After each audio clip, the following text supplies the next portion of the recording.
Hello guys, நம்ம இன்னைக்கு வந்து சாப்பாடுல பார்க்கலாம் வாங்க.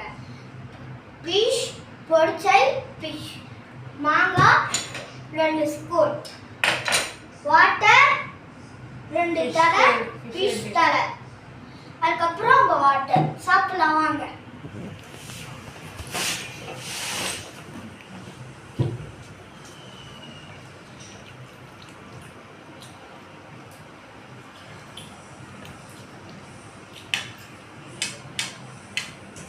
வாங்க.